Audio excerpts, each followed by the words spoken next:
have about an hour to talk about the process of resistance. So we believe that there are three types of people. Remember the door? Change is like going through a door. Are you stepping in or are you stepping out? Okay? So there are the people who say, what happened?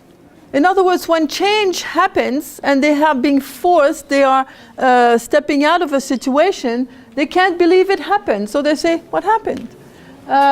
So they get caught off guard and they tend to hold on to the good old days. They become very nostalgic. They tend to think that before it was so much better. Before the reform, it was so much better. Before any kind of change, it was so much better. And often people start having fantasies about how good it was, even though it was not so great. Okay. So then you have the second kind of people, those who wait for things to happen to them. In other words, when they are in front of a door, they wait to be pushed. They wait to be, in other words, they're waiting for somebody else to make the decision. And then when they have a problem, they are constantly in a passive-aggressive mode because they often wait for somebody to take matters into their own hands, but then they get angry because the person didn't do what they were supposed to do according to them. In other words, they don't take an active role in going through the change. And finally, we have the people who do make things happen, the people who say, it's up to me. I'm not going to wait for somebody else to push me in the situation or to force me, and I'm not going to remember the good old days. I'm going to embrace whatever is happening. So clearly people who are in their dead zone, to go back to the principles that we talked about yesterday, when you are in your dead zone and you're waiting to be pushed or you're waiting to be forced into a situation, or when you tend to look at the good old days, you're not in your stretch zone, you're not really in a situation where you look at change as something positive. So there's a famous book in the US called Who Moved My Cheese? I don't know if you ever heard about this book. It's a little book. It probably has been translated in Turkish because it has been translated in many languages. Do you know about that book? Have you heard this concept? Your what? Who Moved My Cheese? Okay. So it's a very simple story, okay? It's about a pile of cheese and some little mice, okay, who come to visit their pile of cheese. And the pile of cheese represents what we take for granted, what we like to see every morning. For example, it represents your job. Your job is there every day. It represents the weather. The sun is there every day. It represents your family. You know, your family is available and it's right there. All the things that we take for granted and we become very comfortable because it's always there. And so the little mice are quite happy about their pile of cheese, and they visit their cheese every morning and they invite their friends and they say, look at the cheese, it's my cheese, it's a beautiful cheese, would you like some cheese? You know, so they are very complacent about the cheese and quite comfortable. They are really in their comfort zone, okay? They're very happy with what they have. Except that one day the cheese disappears. So here it is, okay? You have the three types of people. Those who didn't see it, would get caught off guard, would really remember the good old days, the good old cheese. Those who are waiting to be pushed into action, and those who seize the opportunity. So, and that's where the title comes from, Who Moved My Cheese? So there's four kinds of reactions to change. Those who anticipate the cheese, because actually the pile of cheese was not stable, it decreased progressively, except that the little mice who liked the cheese so much never saw that the pile of cheese was decreasing. So they did not have a good appreciation of the change that was taking place anyway, but it was not a drastic change. And often, so the people who can monitor, who can take the pulse of what's going on around them, and the people who can say, okay, we don't have much of a choice, the world is changing. We need to acknowledge that it is not going to be the same forever, and therefore we need to be prepared for significant change. Change is coming in Turkey, whether you like it or not. It's coming. It's coming in Belgium. It's coming in just about every country. We need to anticipate it. And then, of course, those who deny the change, those are the people in their dead zone or too much in their comfort zone. And when change happens, they really, they can't believe it. They're absolutely furious because it's horrible. They did this to me. And invariably, you will find people that will react like this. You know, they're enforcing the reform onto me. I don't have a choice. I don't like this. I don't see the point. And they will deny the need for reform altogether. And also because they invariably think that change will lead to something bad. They don't have the capacity to possibly think that it could be better. In other words, they only have a negative view, a pessimistic view of what's going to happen.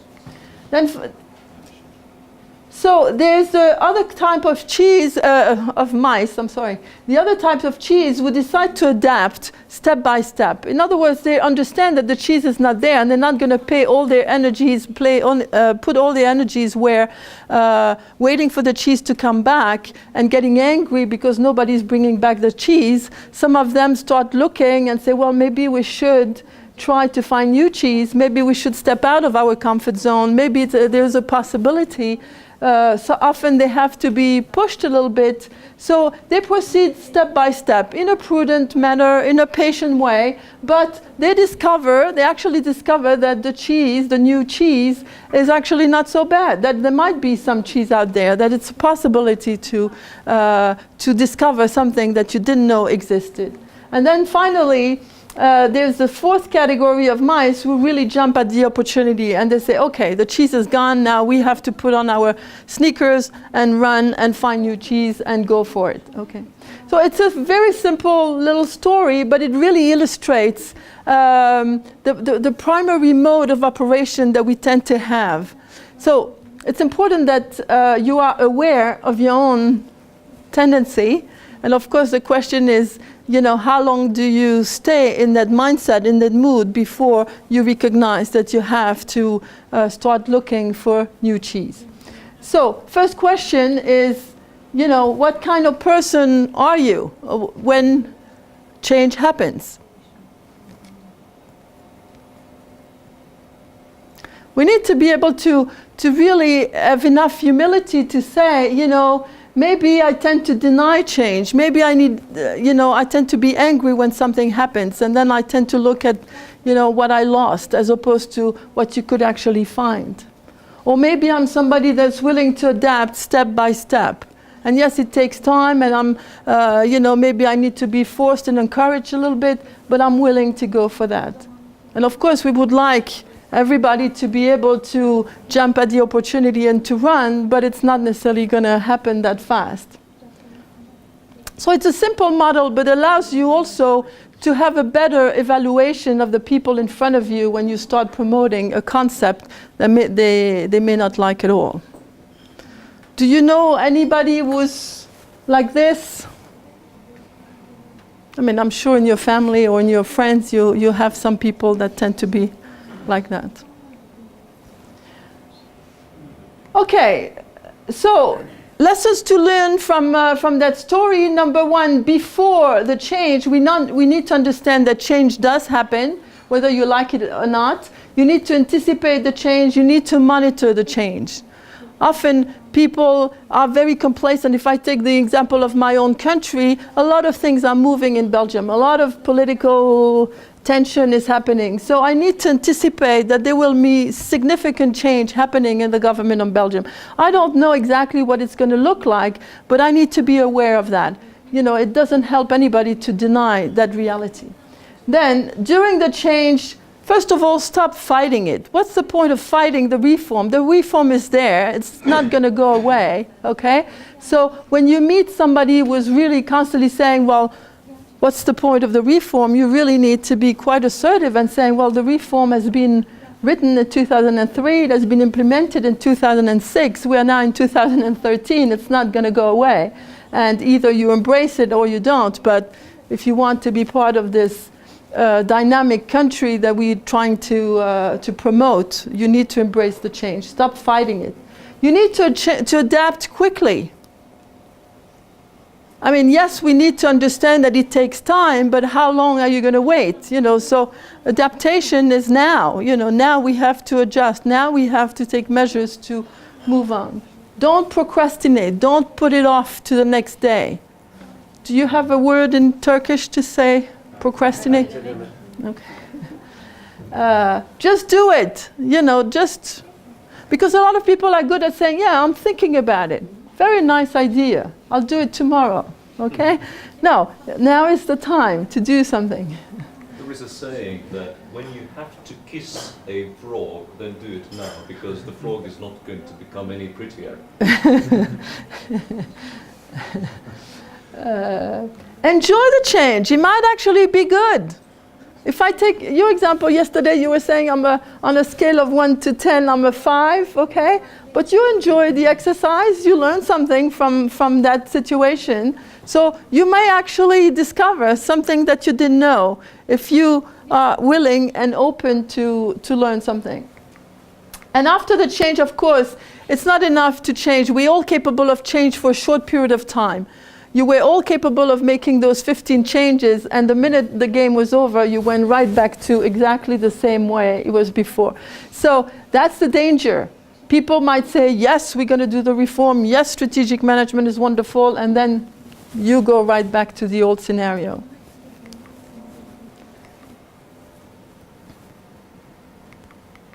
So a few lessons. Smell the cheese often so you know when it's getting old, okay? Noticing small changes early helps you adapt to bigger changes as they come. So it's about little things that you can do to move one step in the right direction. Old beliefs do not lead to new cheese. As long as I believe that it was better in the past, or as long as I believe that there's nothing I can do, or as long as I believe that it's a lost cause, okay, then it's not going to lead to new cheese. The quicker you let go of old cheese, the sooner you will find new cheese. You can't do the old way and the new way at the same time. You have to choose. You can't keep your old habits and adapt new habits at the same time. There's always new cheese out there, whether you recognize it or not. So you have an amazing source of information out there. You have a lot of resources available to you. You have to start looking for them, and we want to be that resource available to you. Imagine yourself enjoying new cheese, and imagine yourself in a situation where strategic management is really part of your ministry. And that's why the first day we talked about how we need to start telling a story, a compelling story of what your ministry would look like if they adopted all these measures of strategic management. And it's really important that you start picturing in your own mind this ideal situation, so you can also sell that ideal situation to to the people you speak to.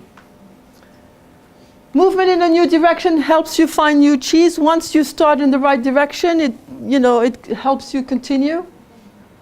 When you move beyond your fears, you will feel free. What would you do if you were not afraid? That's one of the questions that is being asked of the mice. What would you do if you were not afraid to step out there? What would you say to your minister if you were not afraid? What would you say in the elevator if you were not afraid? How would you present the topic to a group if you were not afraid? And it's an interesting question, is what are we afraid of? When you move beyond your preconceived ideas, you feel free. What would you do if you change your mindset? What would you do if you thought that it was possible? That you would actually make a presentation about strategic management and people would like it, they would enjoy it, they would buy the dream that you would like to project. So these slides are in the handouts. You will have access to the handouts. Yesterday we asked you to identify the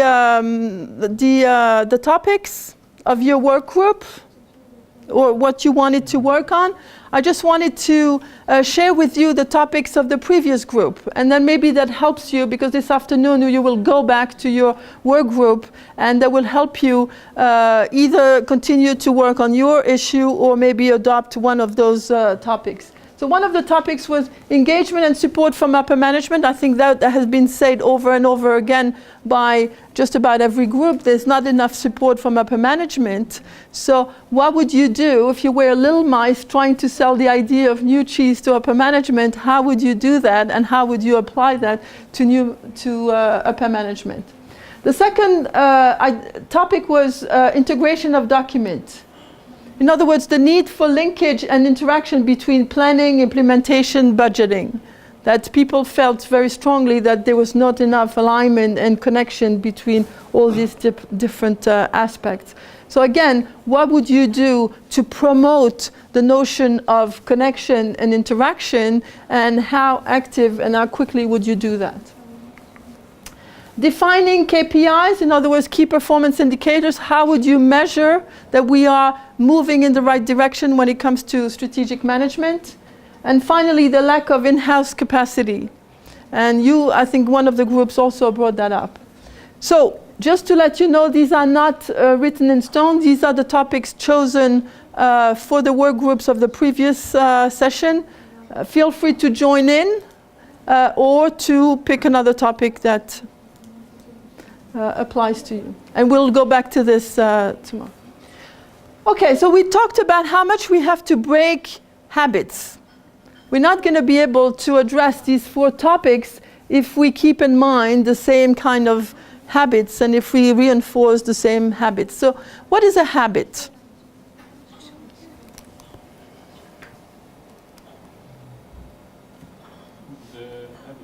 The manner is what we do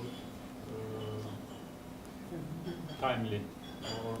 So it's something that we do again and again and again.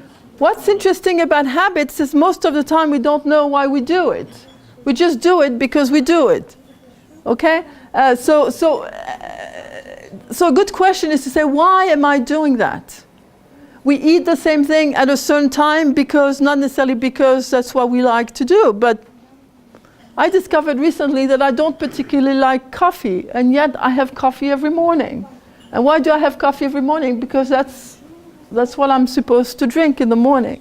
So once in a while you need to stop again and to say, why am I doing that? Do I really like coffee? Is it really something that's helping me? Is it really something that's bringing me something? Does it bring me satisfaction? Does it serve any purpose? Or am I just doing this because of the sake of doing that? So this is a good example of a habit. Okay, in Spain they have these races where the bulls run after people. There's a tremendous amount of accidents and people getting hurt in those incidents. But hey, we do it. We don't really know why we do it, but it's tradition. That's the way it is. Okay. So the notion of tradition is quite important, and particularly in the public sector, because often people do things just out of. The story I always tell, I was working in an insurance company in New York, and there was when you went to the bathroom, there was a door. There was really a very solid door, and there was a coding system on the door. Now, why there is a coding system on the door to go to the bathroom is beyond my understanding. But anyway, so you needed to enter a code to be able to go to the bathroom. And since people didn't know the code, they posted the code next to the door.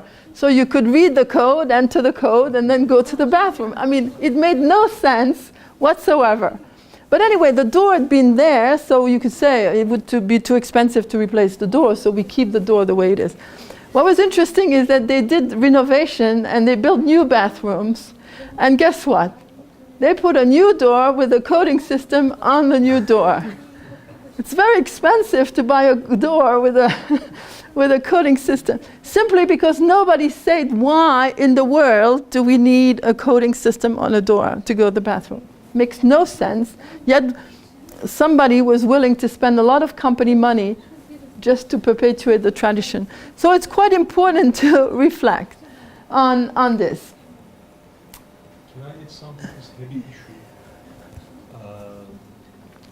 can maybe habits, we can change these habits, but I think we can discuss, of course. Habits are related to lifestyles of people.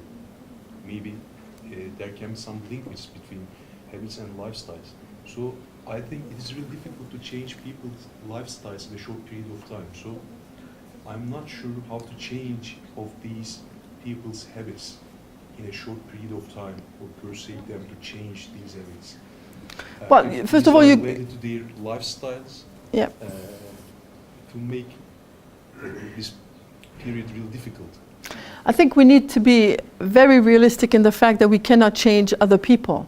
Okay, so you are not in control of changing other people. It doesn't work. I hope you know that. You know, if you're trying to change your wife or your child or your mother or your father, it doesn't work. So changing other people doesn't work. But you can ask the right questions. For example, when somebody says, why are you doing that? What is the purpose? What is the benefit? Are you really enjoying coffee every morning? And you help people think differently and say, yeah, well, maybe I don't really need coffee in the morning. Maybe I don't even like it. So I have a choice. Because you asked the right question, I have a choice to start looking at reality from a different point of view, which, by the way, is what coaching is. And we will practice heavily what it means to coach people. In other words, to ask the right questions so they can start thinking differently. I want to talk about a concept that's quite famous in psychology. It's called the concept of learned helplessness. Have you ever heard about this concept? How would you say that in... Okay, so animals know very much about this, because just about any animal, and particularly animals in a zoo, have learned to become helpless. If you put a tiger in a cage long enough, it becomes a cat, okay? So it's the notion of teaching an animal to become helpless. So in a circus, you may have a big elephant who is very strong, but it's being held by a very thin cord because the rope has been the signal that it's tied up to something. And it's not that it's not capable. The elephant is certainly capable of breaking down everything that's around him, but he has learned to become helpless. Now let me tell you a story. It's a true experiment that we do. You know, in psychology, they study social behavior, and particularly on animals, so they have laboratories where they do all kinds of experiments with animals. Now this is a true experiment where you take 10 monkeys and you put them in a room and you put bananas hanging from the ceiling. And you also put in the room cubes so they can put the cubes together and climb to get the bananas. As the monkey gets the banana, you splash the monkey with a lot of water. And monkeys do not like water. So they very quickly learn that, oh my goodness, I don't want to touch the bananas because the inconvenience is worse than the benefits. Okay? So they learn not to touch the bananas. Okay, so you have 10 monkeys in a room, bananas are there, resources are there, but they're not using the resources. What's interesting is, once they have learned that behavior, you start replacing one monkey with a new monkey. Now, the new monkey doesn't know anything about the water issue. So the new monkey will try to get the bananas, and what's interesting is the other monkeys will pull him down and say, we do not do this here. How dare you try to do something? And not only they will stop him or it from reaching the bananas, but they will beat him up if he tries to do an acceptable behavior according to the group.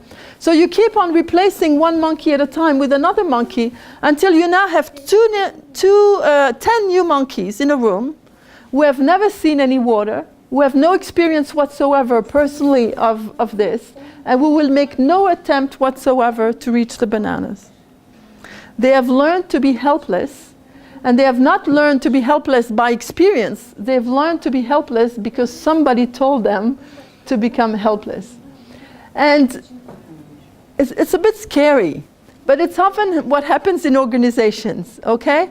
Because the minute you try to do something different and you want to be a little original, you want to start using the scarves and you want to start using resources or making an appointment with the undersecretary or doing something out of the ordinary, you will have a lot of people who say, we don't do that here. How dare you do that? And if you try to do that, they'll do everything to sabotage your efforts. So again, human behavior is quite predictable, okay? The question is, how much do you listen to those stories? And how much do you allow yourself to be stopped by people who tell you that you can't do that? So if you want to be brave, and if you want to be a good communicator, and if you want to appeal to the people around you and talk about strategic management, you have to be really aware of this. Now, breaking old habits, you cannot have old habits and bad habits and good habits at the same time. In other words, clearly you have to make a change. You can't do a little bit of this and a little bit of that and stay in the same direction. You have to pick your choice. Now, what keeps you from changing directions? What keeps you from going to the left when you are used to going to the right? And it's a real interesting process to start looking at. In other words, what is your mindset when you say, yeah, I know I should go this way, but I'm going to continue to go that way. So again, it's the fallacy of status quo. We keep on saying it's not that bad. I know I should stop smoking, but it's not that bad. I know I should change jobs because I'm really unhappy in my job, but I'm not that unhappy. I know I should buy a new car, but my old car is not that bad. In other words, this concept of it's not that bad is often what stops us. And of course, the question is, how bad does it have to be before you're willing to do something about this? So it's really about, do you want to change now, or do you want to change later? Are you waiting to be pushed? You know, are you waiting for to have an accident with your car to buy a new car? Now, we're all guilty of this. We all know that we should go to the dentist to take care of our teeth before they hurt, okay? We should go for cleaning every 6 months, and we should do this and we should do that. How many of us do that? But if you have a tooth ache, then of course you run, you know, then you're very quick in doing, going in the other direction. So we have in our mind, in our head, what we call the old tapes. Now the old tapes is all the messages that we give ourselves for not changing direction. Now these old tapes are really interesting because they are old. In other words, they often come from your tradition, from your religion, from your mother, from your education, from the school, from, you know, and these are messages that we're not particularly aware of, but we continue to feed on these messages and to listen to these tapes because we used to listen to these tapes. We don't really know why, but that's the way it is. So let's look at some of the tapes, and I really want to hear your tapes. So one of the tape is, what's the point? That's the way it is. Okay. We have always done it this way, so why should we change? If it's not broken, don't fix it. It's not that bad. The country is not that bad. The lack of reform is not that bad, okay? So we're not in a crisis, so why should we change it? It won't make any difference if I say anything. If nobody can fix it, why should we bother? Everybody else has tried, it didn't work, so why should I be concerned? Okay. I'm too old for this, I don't have the energy. I don't want to create more tension than there's already. Or be nice. That's Marco's mother. She says, be nice. You told me that. Don't make a mountain out of a molehill. You understand that expression? Don't make a big deal out of something that's small, okay? Don't rock the boat. If you're on a boat, stay on the boat and don't rock the boat. Don't do things differently. What's the big deal? It's not so bad. I'll do it tomorrow. What's the rush? Can you recognize some of these tapes? Now, they come, they're not good or bad. I mean, these are, you know, messages that you received in your education, your parents, your environment, your friends, and sometimes it's quite helpful to say, what's the big deal, okay? Am I going to fight over things that don't matter? But if you keep on saying this over and over and over again, then of course you become self-defeating. In other words, you cancel out every effort that you can possibly make. Now, there's also, oh, you have to know your place. That's my mother. You have to know your place. In other words, you know, nice girls don't rock the boat, they don't complain, they don't do anything that's against the flow. Okay. Now, there's also cultural old tapes. In other words, the feel-good messages. For example, don't worry, be happy, take it easy. You know, that's kind of American positivism. You know, the American government shut down today. I don't know if you know, but they shut down. So 800,000 people are out of work. All the federal employees of the US government are out of work today. But don't worry, be happy. Chill and relax. Chillax. That's an Indian expression. C'est la vie. If you go to France, c'est la vie. That's life. That's the way it is, you know. Mañana in Spain, we'll do it tomorrow, okay? So it's very ingrained. Each culture has its own expression to say, don't rock the boat, don't make a big deal, don't get into any reform. Domani è un altro giorno, that's in Italian, same thing. Tomorrow is another day, so we'll take care of that tomorrow. That's in Polish. I don't speak Polish, but I used to work in Poland. If it doesn't kill you, it will make you stronger. Go with the flow. That's very Belgian mentality. That's a Danish expression. That's an Irish in Gaelic expression. That's a German expression. You have to give me an Estonian expression to add to my, and I think that's a Turkish expression. Are we correct?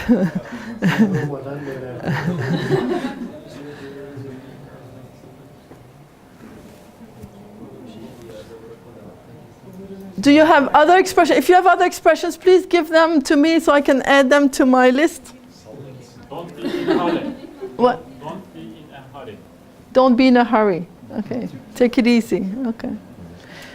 So, these are voices that will slow you down, okay? They will give you all kinds of excuses not to look for new cheese. They will hold you back. They will say, come on, now is the time, wait until tomorrow. And the problem is if you keep on listening to these tapes, you're never going to do anything. And reform was not based on those messages. Think about Atatürk when he decided to change the alphabet in Turkey, or he decided to do the reforms that he did. It didn't do that by saying, c'est la vie, mañana, we'll do it tomorrow, maybe, maybe not, okay? Clearly, we need to be, to fight these tapes, even though they serve a purpose. So, are you willing to share with us your favorite tape? You know? What's the favorite message that you tend to fall back onto? There are many more, but this is so what's your we're going to ask Fatima, what is your favorite message? I sometimes, and people always, I think, said that we have always done it this way. Yeah. Okay. Isa? Isa, yes. Yeah. And you can follow with this.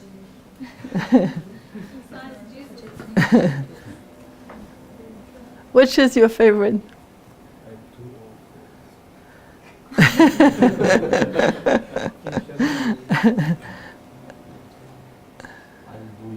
if it is not broken, don't fix it. Uh-huh.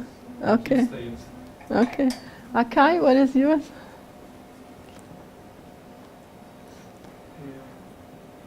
What is the big deal? It isn't so bad. Uh-huh. Okay. Yeah. Osman?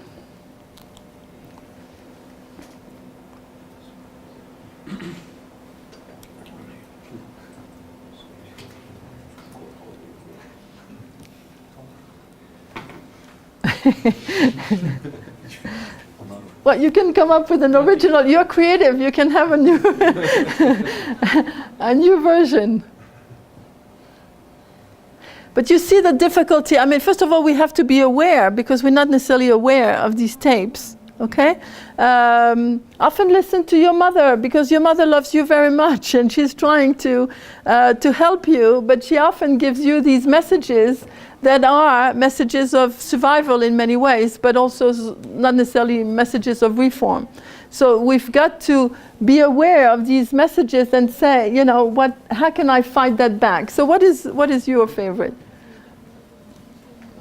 Don't rock the boat. Don't rock the boat. And what is yours? Sometimes told I'm too old for this. You're too old I for... don't resist. Well, how old are you? Because that's my favorite one, when I'm a little bit older than you. It's an interesting question. When do you start saying, I'm too old for this? You know, it's a good point.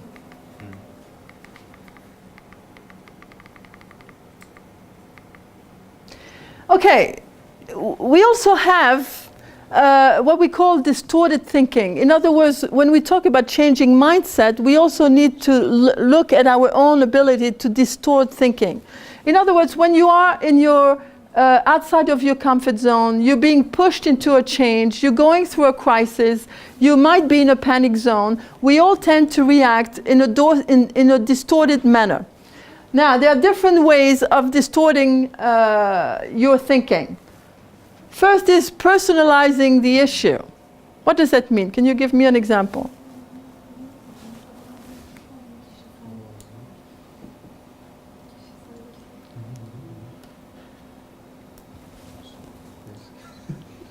What does it mean? To think that something is just about you. Yes. To put yourself in the center of the problem, okay? So when you're going to talk about strategic management, people might say, why are you doing this to me? Okay, why are you bothering me with this concept? They don't look at the big picture. This is an overall initiative. They tend to personalize it. And if they don't like it, or if you try to have a conversation, or if you try to make a presentation and people don't respond the way you would like them to respond, you might also be guilty of personalizing. In other words, saying, they don't like me, it's about me. While in reality, it may not have anything to do with you. You're the messenger of a big initiative, and people might be resistant, and it has nothing to do with you, okay? Magnifying, what does that mean? This is not, we cannot solve this problem. We need to use this medicine. And there is no higher priorities for this type of management. I'm not sure we're on the same wavelength. Magnifying means to make it a much bigger deal than what it is, okay? So people will say, so you want me to change everything I've done for the last 20 years and you want me to give up everything that I've, as if they're making such a big deal, and then of course it becomes impossible to make any change because they're magnifying the problem, okay? Minimizing is the opposite, okay? Saying, well, it's not that, it's, okay, reform, yes, it's such a little thing, and people will say, yeah, I'll try to do something, and and not really take any action because they minimize the importance of that. Either or thinking.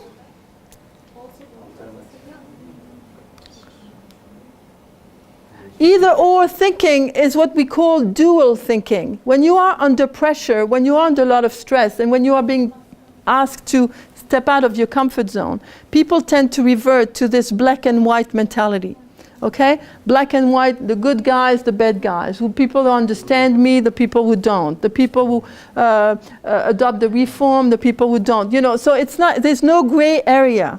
They tend to think in really extreme terms, so narrow-minded, because they say, well, they would challenge, for example, they would say, are you my friend or not? As if you're my friend, you should let me do my old ways. So it's a way to polarize issues and to really put yourself in an impossible situation. And we are also in danger of dual thinking when we encounter resistance, because it might be very easy to say, well, this person and that person, you know, to kind of do the, these are the good people who understand the reform and these are the people that are hopeless. Taking events out of the context, in other words, they will not look at the big picture, okay, and really not again say, well, in my ministry everything is fine and there's nothing I should change. They don't look at the fact that this is a countrywide initiative. Jumping to conclusion, and again we are guilty of this. When we are under stress, do you jump to conclusion? Do you say, well, because he didn't want to see me in a meeting, therefore he didn't accept my invitation, therefore he doesn't care about the reform and there's no point in trying anything anyway, okay? So we jump to conclusions without really having a conversation with the person. Overgeneralizing, Ignore details. or when we start saying, well, all the people from the Ministry of Defense, they are hopeless, they will never embrace the reform because they belong to that ministry. In other words, you take one experience about one person and you turn it into a typical scenario for the whole ministry. Each person you're going to meet is going to be at a different stage on the curve, and if you overgeneralize, you're not going to be able to be quite impactful. Self-blame. So if you try to promote the concept of strategic management and it doesn't work, you're going to say, well, poor me, it's about me, I didn't do it well, I'm incompetent, I'm not a good communicator, I'm not, you know, so you're going to blame yourself for other people's behavior. Magical thinking.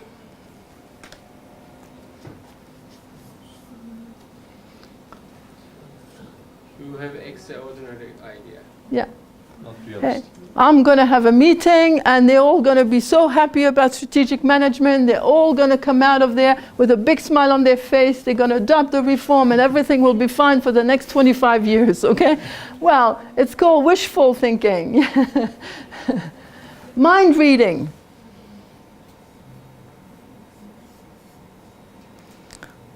Prejudicial. When you project onto people what you think they're thinking.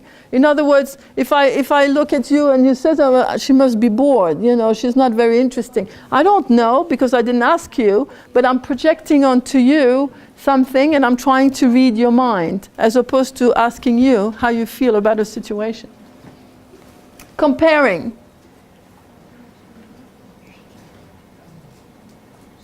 When I talked to that ministry, it was very nice. When I talk to this ministry, it's horrible. You know, they're not as good as, or we are better than. You know, when you start comparing people, okay? Catastrophizing. Pessimistic. Yeah. Pessimistic. Oh my goodness, it's not going to work. That's the end of it. Turkey is never going to be a modern country, and it's the end of the world, and blah, blah, blah, okay? Predicting. Now, predicting is interesting because you can predict success or you can predict failure. And when we are under stress and we are in a situation of change, often we predict failure. We could predict success. We could predict that it's going to work. We could predict it's the same price. You know, you can predict positive. Self-fulfilling prophecy. Well, of course, if you keep on predicting that it's not going to work, it's not going to work because you're going to behave in a way that is not conducive to the meeting going properly. Do you know Pygmalion effects? The Pygmalion effect? Yes. Yes, but why don't you explain? There is a test which was carried out. It's again one of the tests that psychologists have done, who divided groups of children into two different groups. And they gave them different tests, and they said to these children that, well, you are talented ones, and you are, well, not so talented ones. But as a matter of fact, the tests gave exactly average results. And the result of this simple division and labeling, that you are good, you are not so good, resulted in the situation that, well, several months down the track, those who were said that they were good were performing much better than those who were said that they were performing poorer, even though they were quite equal. And what's interesting to add to this, they did the same experiment with mice by telling in laboratories that to the lab technician that this is a group of special talented mice, okay, or specially intelligent mice, as opposed to stupid mice. Again, no evidence whatsoever to differentiate them. And actually, the mice that were labeled talented performed better in any kind of learning experiment. So simply in the eye of the lab technician, he was able to trigger some kind of other behavior in mice. I mean, it makes no sense, but it shows you the importance of how we label people, how we label children in school, you know, how we label our own children when we start comparing them or predicting that they're going to pass or they're not going to, or they're going to fail. Checking your false belief of Self-fulfilling prophecies exactly to believe that you cannot do a job?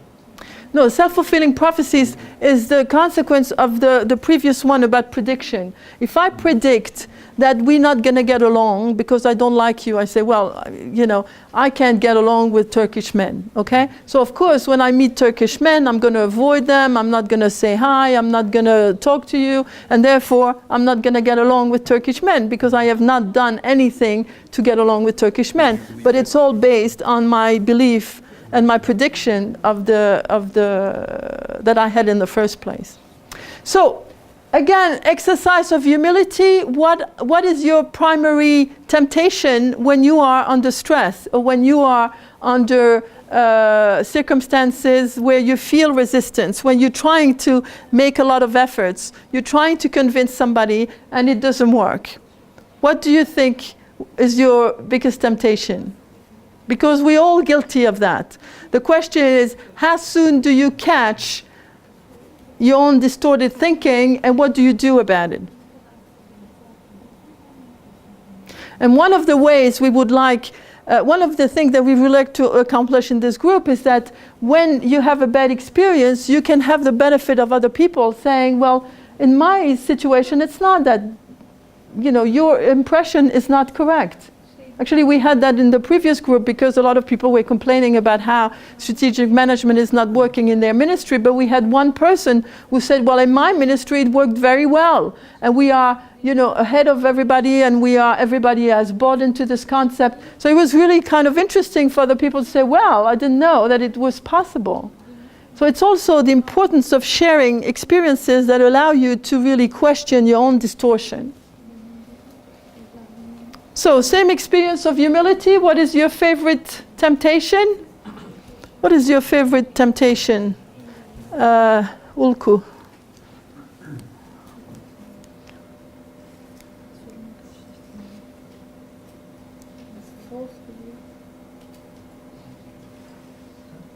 You can speak in Turkish if you want. You know, we have a translator.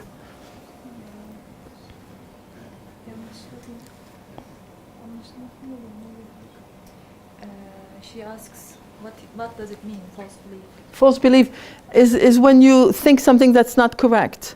For example, you say that reform is never going to work, you know, or I've tried and it didn't work, and therefore, you know, or Turkish people cannot understand reform. That's the way it is, you know. It's a false belief.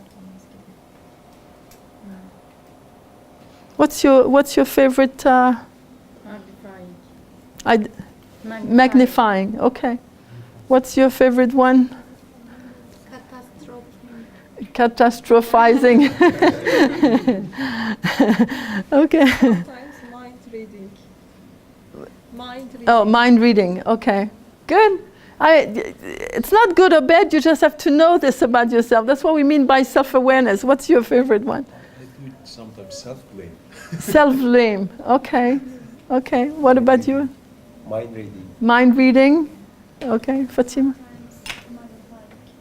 Magnifying. What is your? Self-blame. Self-blame. Okay. Minimizing. Okay. So you need to partner with each other. Yeah, well, why not? Magnifying and self-blame. Okay. Minimizing and comparing. Comparing. Okay. Okay. Predicting. Mm-hmm. Magnifying. Okay. What about Abdullah? Self-blame. Self-blame. Okay. Isa? Minimizing and predicting. Okay. Overgenerating. Okay. Magnifying. Magnifying. So there's a lot of magnifying here. Is this a Turkish thing? We tend to magnify problems? In other words, make a big deal when it's not such a big deal? Is this a cultural tendency?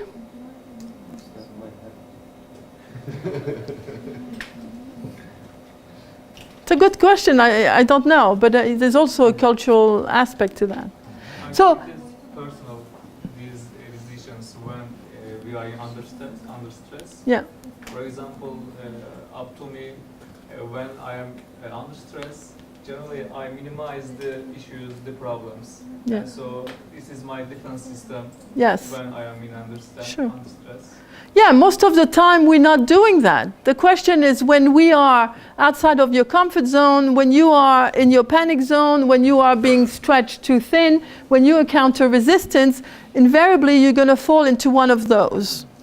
And it's not good or bad. Again, you have to know. The question is, how long do you keep on magnifying the problem? Or do you then say, maybe I know myself, I tend to magnify the problem, so I need to talk to somebody else who's going to give me a better sense of reality. And that's what it means to use each other as a resource. In other words, allow people to look at your problem from a different point of view. Because of course it's easier for me to say, you know, maybe you're making a big deal, and it's not necessary. And when we do coaching, when you coach people, it's important to address these factors. For example, if you have in front of you somebody who's magnifying the problem, to be able to say, well, what evidence do you have that it is such a big deal, that it is such a big, terrible catastrophe? And actually they don't have any evidence. They're just listening to their imagination more than they are looking at reality. Before we go to lunch, one other tendency that we have is to fall into what we call negative thinking. Now also this is very predictable. We're all guilty of this. So what we do is we take a fact. For example, my husband is late. He was supposed to come home at 6 o'clock. He's late and he did not call me. That's a fact, okay? But instead of saying, maybe my husband didn't call me because his phone is dead, or maybe he forgot his phone, or maybe he's stuck somewhere, or maybe he cannot call me, I tend to make an assumption and I say, he forgot about me. And then I go into a false belief, which is, he doesn't care about me anymore, okay?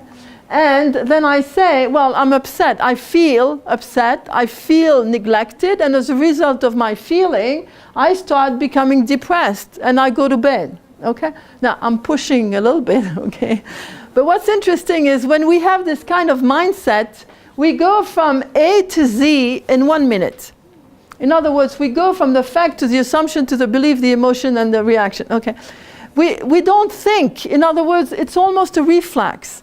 And that's an old habit. We often think this way because we're used to thinking this way. And particularly if you love to predict failure, if you love to personalize things and to make a big deal out of nothing. What we need to understand is that we need to break that vicious cycle of crazy thinking at any given step. In other words, the fact is my husband is late, did not call me. I should, before I assume that he forgot about me, I should try to find another explanation. Maybe he was stuck in the subway, he couldn't make a phone call, his telephone is dead, or maybe he had to go to a late meeting. It doesn't mean that he forgot about me. But let's assume that, yes, it's true that my husband actually forgot about me. Husbands forget about their wives once in a while, okay? It doesn't mean that I have to automatically believe that he doesn't care about me anymore. It's okay to forget about somebody. It doesn't mean that you don't care about them anymore. And even if he didn't care about me anymore, even if that was true, It doesn't mean that I have to feel so neglected and feel so upset to a point that I actually become depressed and go to bed. In other words, to fight negative thinking is about the ability to really stop this kind of jumping to conclusion at any given step and say, why am I assuming automatically the next step? Does that make sense? So in work, we do the same thing. We say, my boss went to the meeting without me. I assume that he doesn't trust me anymore. So I believe that he thinks that I'm incompetent, I become anxious, so I worry, I avoid him, and I start looking for another job. At any given time, you should have a conversation with your boss. If he went to the meeting without you, what's wrong with going to that person and say, how come you went to the meeting? We had an agreement that we would go together. I would like to understand. So I don't have to jump to conclusions and to go to the next step. When it comes to strategic management, you might encounter my manager or somebody did not respond to my invitation to discuss strategic management. So my assumption will be, he doesn't care. He thinks that strategic management is unnecessary. So I become angry, I feel resentful, I'm demotivated, I avoid him, I don't care anymore, and I give up, okay? So these are temptations. Sooner or later, you will encounter one of those temptations. The question is, how quickly do you become aware of the process, and what do you do about it so you don't fall into this vicious way of thinking? So I see a lot of so it doesn't matter if we are from different cultures, we all behave at some point the same way, okay? We all have the same temptations, we all have the same potential reactions. We need to be aware of those reactions so we are a little bit more in control of the process. Any thoughts, any comments, any examples, any? So of course all these distortions are much easier to see in somebody else, okay? We're not very good at looking at ourselves, and it's much easier to see what's wrong with other people. But you're only going to be impactful if you are willing to look at your own way of thinking. And if you give yourself these moments of time, which is what the journal is about, where you can start looking at what you did and what kind of situation you went through and saying, did I do this? Was I guilty of one of those distortions? And how can I look at the situation from a different point of view?